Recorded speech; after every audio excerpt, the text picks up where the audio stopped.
Nabi itu bahasa Arab. Nabi itu maknanya orang yang mendapatkan ilmu dari Allah.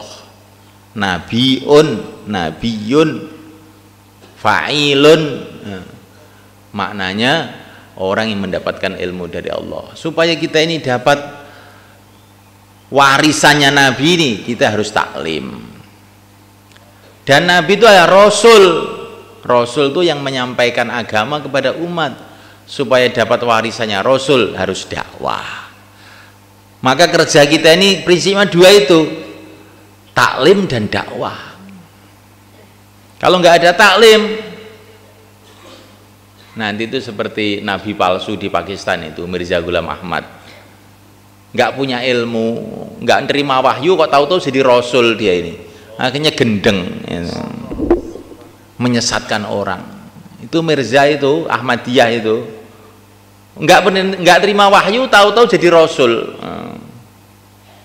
Ya itu jangan sampai seperti itu. Lah kamu jadi Rasul nggak terima wahyu, terus apa yang kamu sampaikan? Ngarang dewe jadi.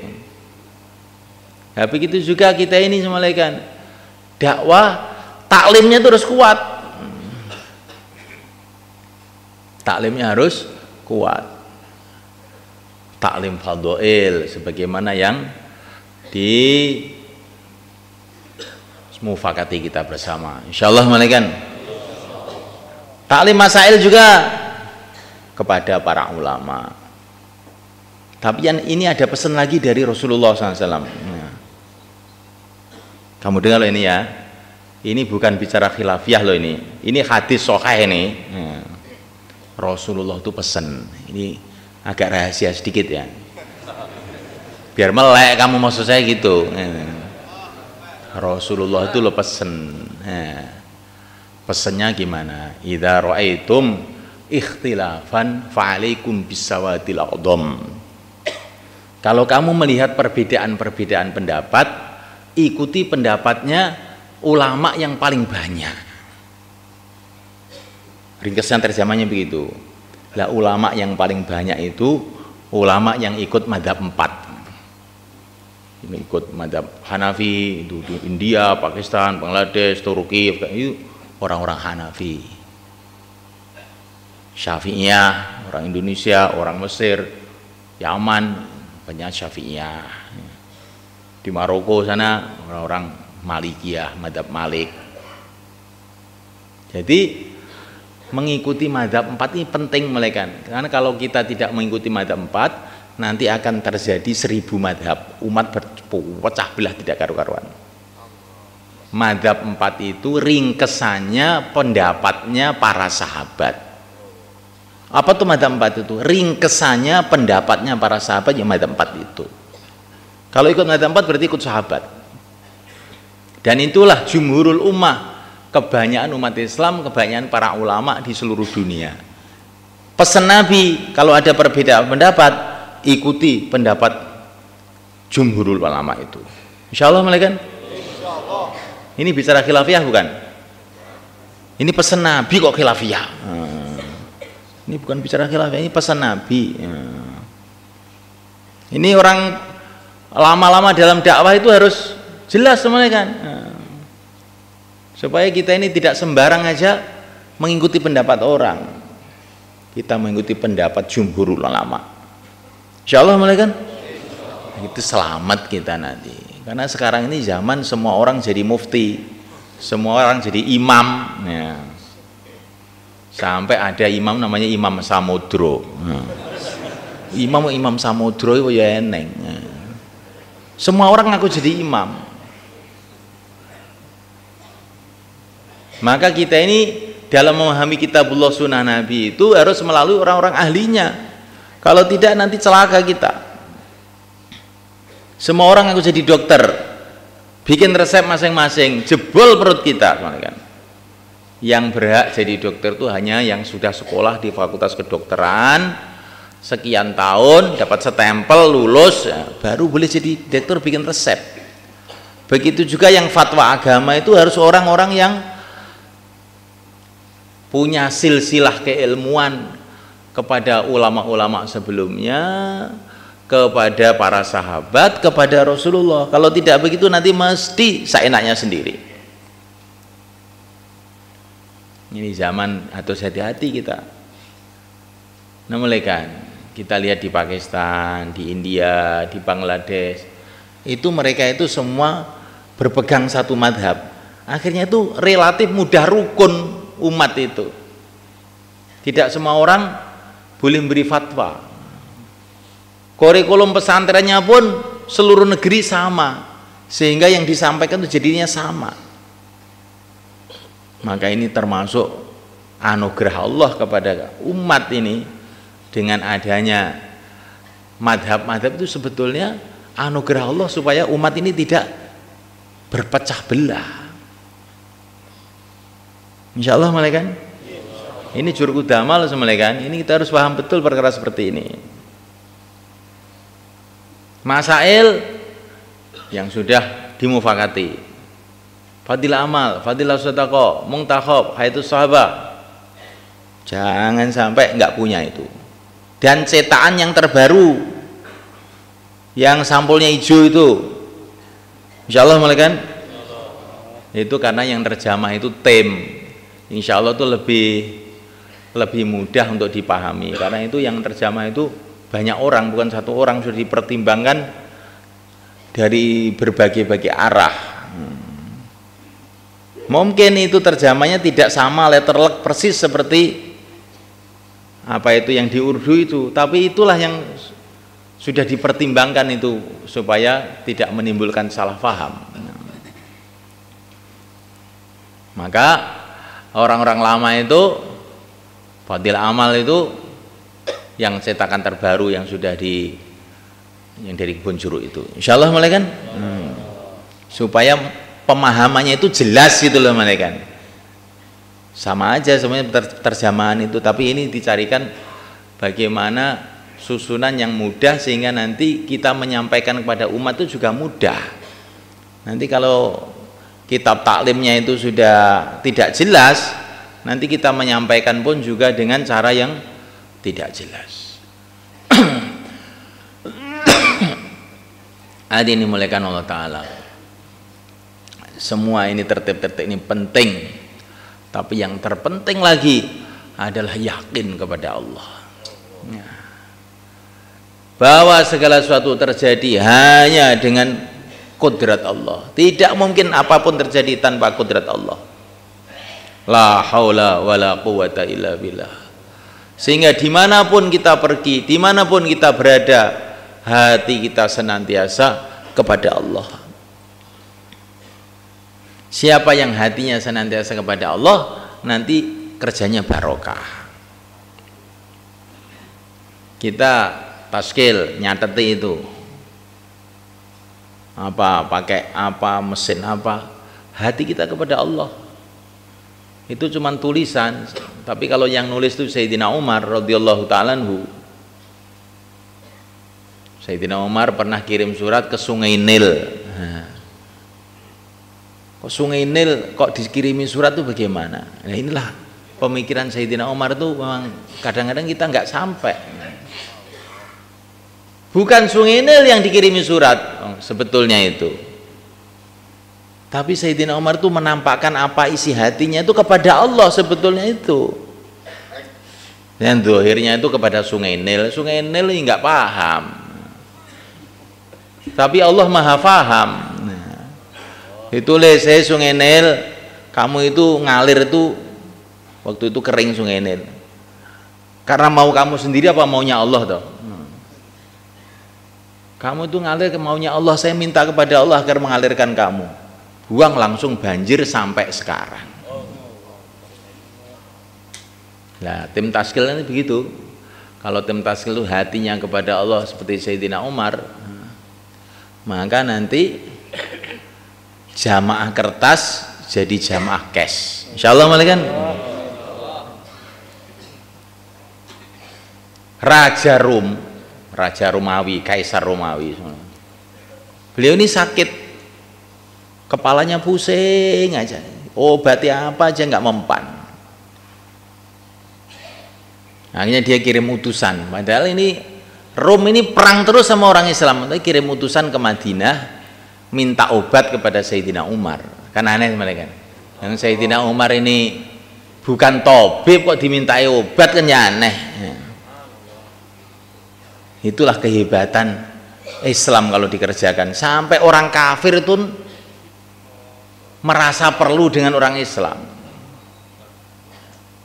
Kirim surat tulisannya, saya ini pusing terus, saya minta obat. Maka oleh Sayyidina Umar itu dikasih kopiah, suruh pakai. Maka setiap dipakai itu langsung enak. Enak. Tapi nanti kalau disepot pusing lagi.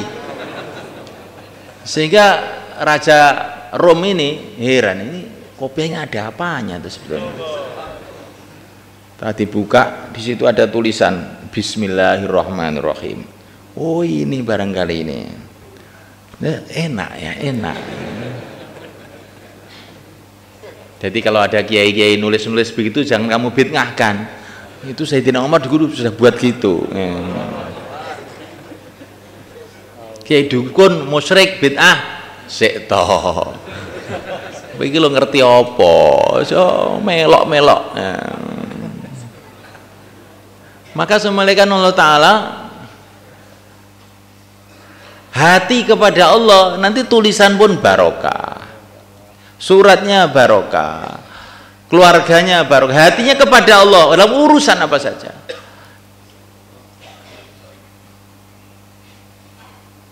Kemarin itu ada jamaah itu 40 hari, kok taskilannya itu banyak sekali.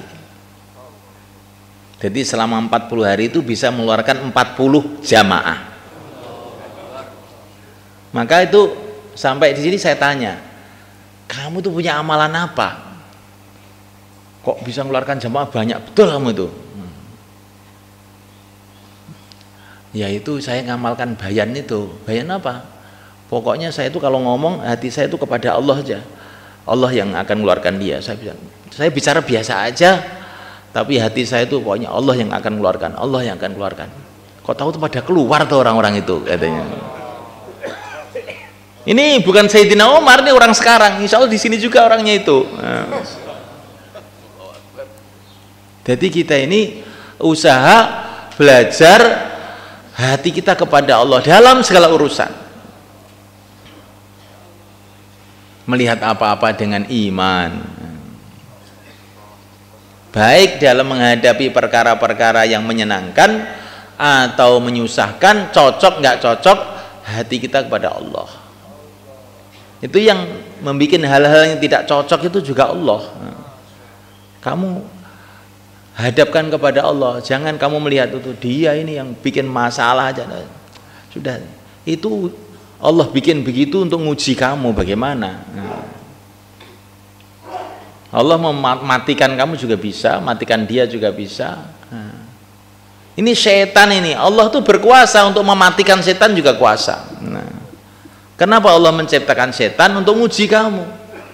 Begitu juga dalam dakwah ini kadang-kadang kita menghadapi perkara-perkara yang menyusahkan kita. Ini sudah karuan 4 bulan malah, bikin susah terus. Ya memang Allah mengendaki untuk uji kamu biar bagaimana, susah sabar apa enggak coba. Kalau hati kita kepada Allah, mengandang segala sesuatu dari Allah, kita ini bisa sabar. Kalau memandang segala sesuatu dari makhluk, maka kita ini akan mudah emosi. Kalau memandang segala sesuatu dari Allah, mudah nangis, mudah doa. Ini dosa saya, ini begini ini. Yang salah saya, astagfirullah. Ya Allah turunkan hidayah, ya Allah mudahkan, ya Allah mudahkan. Ini harus tertanam betul dalam hati, bukan dalam otak. Sampai ada apa-apa itu yang teringat pertama kali adalah Allah, lain namanya jadi sifat. Nah, imannya telah merasuk dalam hati jadi sifat. Tapi kalau menghadapi masalah pertama kali itu strategi makhluk, setelah judek baru ya Allah, ini belum sifat. Ini baru latihan namanya. Yang kita kehendaki tidak begitu. Pertama kali menghadapi masalah Allah Subhanahu wa taala yang kita ingat, Allah Subhanahu wa taala yang kita harap, Allah Subhanahu wa taala yang kita minta. Nanti insya Allah masalah apapun tiba-tiba itu selesai tanpa terasa. Tertanya nggak apa-apa gitu. Kayak Nabiullah Ibrahim dilemparkan dalam api spontan, hasbunallah, lainnya sifat namanya. Maka ternyata nggak apa-apa.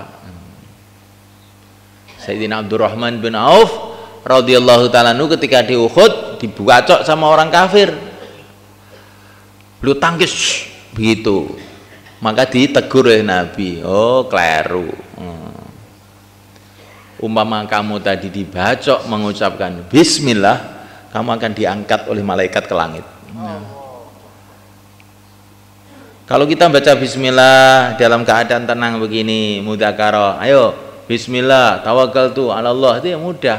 Tapi dibiacok bismillah, malaikat datang langsung. Maka nanti habis bayan, terutama yang ngantuk-ngantuk itu coba tempiling aja. Loh, ada apa kamu? Saya coba bunyi bismillah apa enggak? Kalau belum bunyi berarti perlu latihan lagi. Insyaallah malaikat. Kalau sudah menghadapi masalah kok bismillah, ya ini. Ini sudah hampir jadi, ini hampir jadi dah. Maka kita ini mau mengatakan imannya kuat itu loh, dasarnya itu apa malaikat? Wong kita ini setiap ketemu masalah itu mesti makhluk terus, masalah apapun. Masalah dakwah nanti juga makhluk, itu yang bikin masalah ini, bikin masalah ini. Masalah keluarga juga makhluk lagi, masalah ekonomi makhluk lagi. Hati kita ini dalam keadaan gelap gulita sebenarnya. Maka kita perlu meningkatkan mujahadah lagi, tangisan lagi, doa lagi, latihan lagi. Karena iman itu bertingkat-tingkat. Yarfa'illahu alladhina amanu minkum walladzina utul ilma darajat. Iman itu derajat-derajat, tingkatan-tingkatan. Ilmu juga tingkatan-tingkatan. Jadi orang itu kalau mau naik, di antara sebabnya naik tambah dekat kepada Allah itu karena imannya, kemudian karena ilmunya, kemudian karena amalnya. Walikulling darajatim mimma amilu, amal itu juga menimbulkan derajat. Karena akhlaknya, akhlak itu juga menambahi derajat. Kemudian karena sayangnya kepada umat, ini juga menimbulkan derajat juga. Maka cari kedekatan kepada Allah dengan imannya, dengan ilmunya, dengan amalnya, dengan akhlaknya, dengan fikirnya. Insyaallah malaikat. Maka yang tadi malam belum mendaftarkan diri untuk keluar 4 bulan 40 hari, silakan berdiri ke depan. Taqabbalallah. Monggo yang mau keluar 4 bulan 40 hari, yang tadi malam belum daftar ya. Silakan Pak, dikasih jalan. Masya Allah. Kasih jalan. Bagi kawan-kawan kita yang akan pergi taskil, silakan. Masya Allah. Silakan Pak, Masya Allah. Okay. Boleh Pak, yang tadi malam belum daftar untuk negeri jauh yang cash, silakan Pak, berdiri dan daftar ke